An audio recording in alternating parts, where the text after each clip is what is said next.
2020년 3회 기출문제, 2020년 실기 3회 기출문제. 1. 인간중심 치료에서 치료자가 갖춰야 할 3가지. 요건 이제 그냥 바로 나와야 돼요. 1. 일치성과 진실성. 2. 공감적 이해와 경청. 3. 무조건적, 긍정적, 존중. 2번 문제. 해결중심 치료에서 해결지향적 질문 유형 3가지를 쓰시오. 1. 기적질문. 문제가 해결된 상태 또는 해결책을 상상해 보도록 하고, 이로 인해서 문제에 대한 집착에 벗어나서 해결을 위한 요구사항을 구체적으로 명료화한다. 2. 척도 질문. 숫자를 이용하여 내담자에게 문제의 심각성, 우선순위 등을 표현하도록 하는 것. 3. 대처 질문.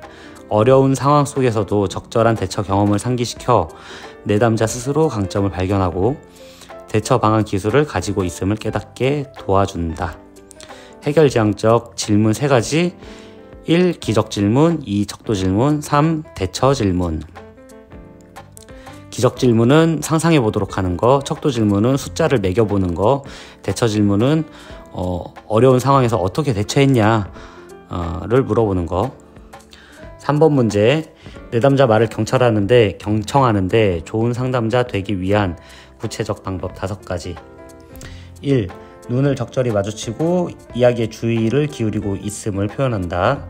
2. 고개를 끄덕거리거나 이라고 소리내며 상대 이야기에 주의 기울이고 있음을 표현한다. 3. 불필요한 질문은 삼가하고 적절한 질문을 한다. 4. 내담자가 할 말을 찾거나 침묵을 하면 인내를 가지고 기다린다. 5. 말하기 전에 생각을 하고 즉각적인 충고는 피한다. 4번 문제. 인지정서행동 REBT의 ABCDE 모델을 기초로 하여 치료 계획을 쓰시오.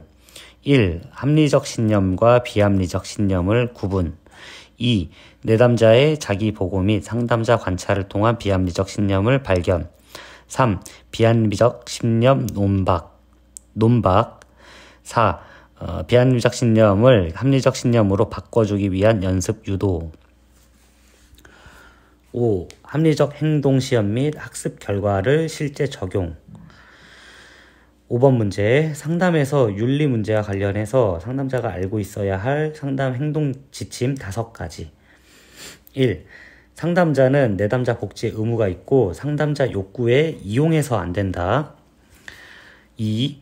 상담자는 치료 관계에 부정적인 영향을 미칠 수 있는 다중관계를 가지면 안 된다. 3.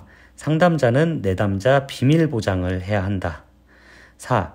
치료 과정에서 내담자의 결정 및 위험에 따른 것에 대해서는 미리 고지해야 한다.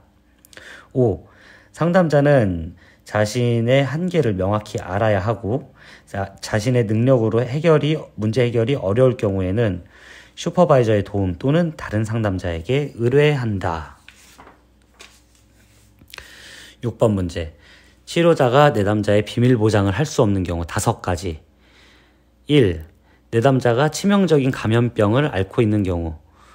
코로나에 걸렸으면 이거 비밀 보장하면 안 되죠. 2. 내담자가 아동 학대 가해자인 경우. 3. 법원에서 정보 공개를 요청하는 경우. 4. 미성년 내담자가 학대를 당하는 경우. 5. 내담자 자신이나 타인 생명 또는 사회 안전이 위협되는 경우. 예를 들어서 저는 이제 상담이 끝나면 자살을 하러 갈 거예요 라고 말하는 사람은 비밀 보장을 할 수가 없는 경우죠. 바로 112에 신고를 해서 도움을 받아야 됩니다. 8번 문제. 직업 재활을 해야 하는 이유 3가지. 1. 생계의 수단.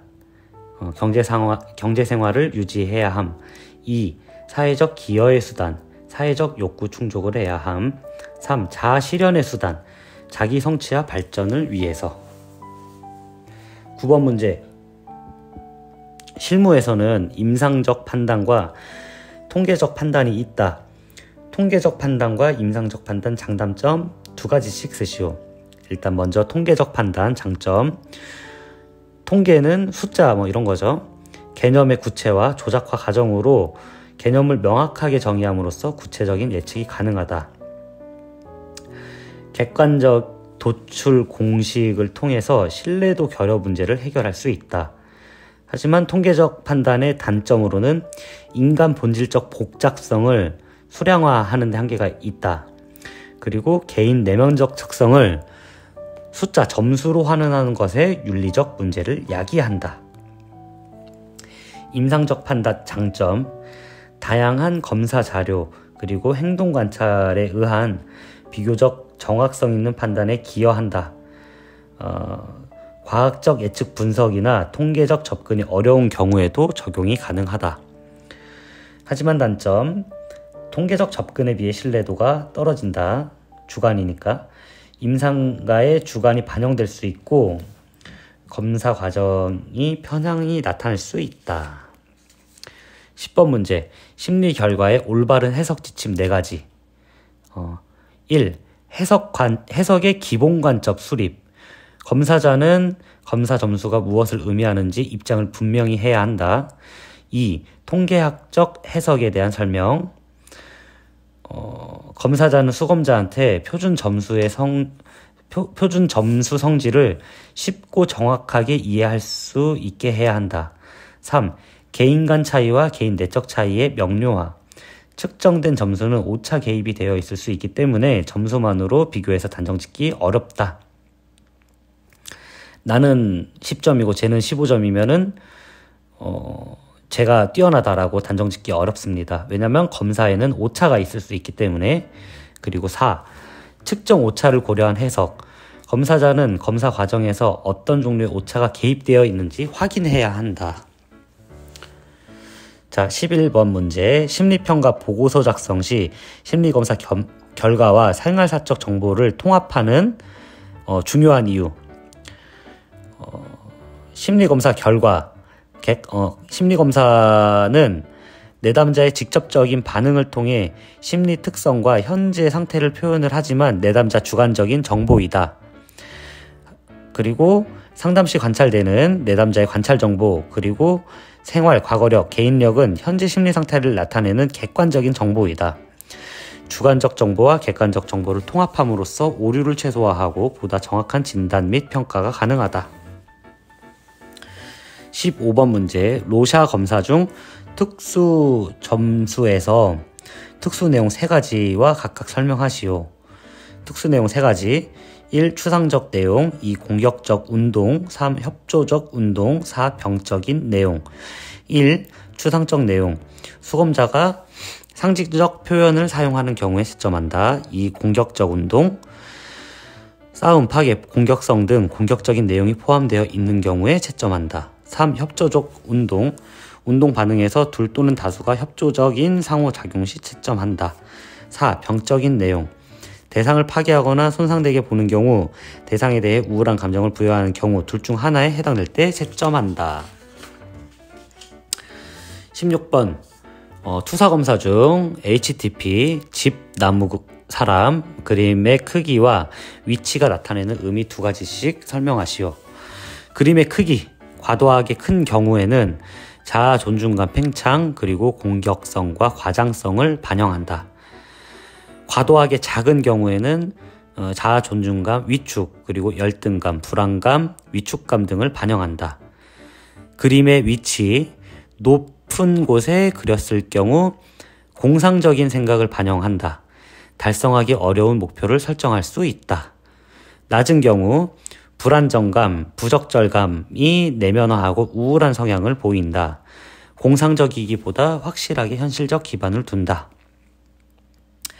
18번 문제. 심리평가자의 과학적 자질과 예술가적 자질을 설명하시오. 과학적 자질. 객관적이고 타당한 방법에 의해 평가할 수 있는 능력. 예술적 자질. 다양한 경험을 토대로 평가 내용을 해석, 그리고 설명할 수 있는 능력. 19번 문제. 조현병 양성 환자를 대상으로 대처할 수 있는 방법 3가지. 조현병 양성 환자. 1. 환청 및 환각이 있을 경우. 2. 망상이 있는 경우. 3. 와해된 언어, 행동을 보이는 경우. 1. 환청 및 환각이 있을 경우 어떤 목소리와 모습이 보이고 들렸는지 구체적으로 물어본다. 남자인가요? 여자인가요? 어린아이인가요? 이에 따른 스트레스, 불안 정도를 확인한다. 3. 환청과 환각에 대한 정상, 비정상 논쟁을 피하고 증상 발현 시 대처 방안을 조언한다. 뭐 차분하게 노래를 들어보세요. 따뜻한 물로 샤워를 해보세요. 등등. 망상이 있는 경우 나는 뭐 간첩이다. 북한에 가서 뭘 해야 한다. 뭐 이런 망상이 있는 경우가 있죠. 망상이 있는 경우 1. 강한 망상적 믿음의 논쟁을 피한다. 2. 제시하는 망상의 동의 여부를 묻는다면 동의하지 않는다. 3. 건설적이고 생산적인 주제로 대화 내용을 돌린다. 4. 망상적 내용 대화보다 증상을 동반한 감정. 이 망상 때문에 많이 불안하신가요? 증상을 동반한 감정에 대해 이야기한다. 3. 와해된 언어 및 행동을 보이는 경우 가족 내에 환자가 지켜야 할 행동 한계를 정한다. 그리고 지켜지지 않을 경우에는 조치를 어떻게 조치할지 구체적으로 정한다. 단 환자의 의견을 충분히 반영하고 이를 이해했는지 확인한다. 2. 위험성 여부를 파악하고 위험적 행동을 보일 경우에는 안전한 환경을 조성한다. 위험성이 적을 경우에는 와해된 말이나 행동에 관심을 갖지 말고 적응적 행동과 말을 칭찬한다. 20번 문제. 일반적으로 가족 치료를 권하게 되는 두 가지를 쓰시오. 1. 내담자의 어떤 증상이 가족관계에 얽혀 있다고 판단되는 경우. 2. 내담자의 호소가 개인의 문제보다 가족의 변화가 필요하다고 판단되는 경우. 3. 가족 관계가 서로 분리되기가 어려워하는 경우. 자, 모두 시험 화이팅! 합격!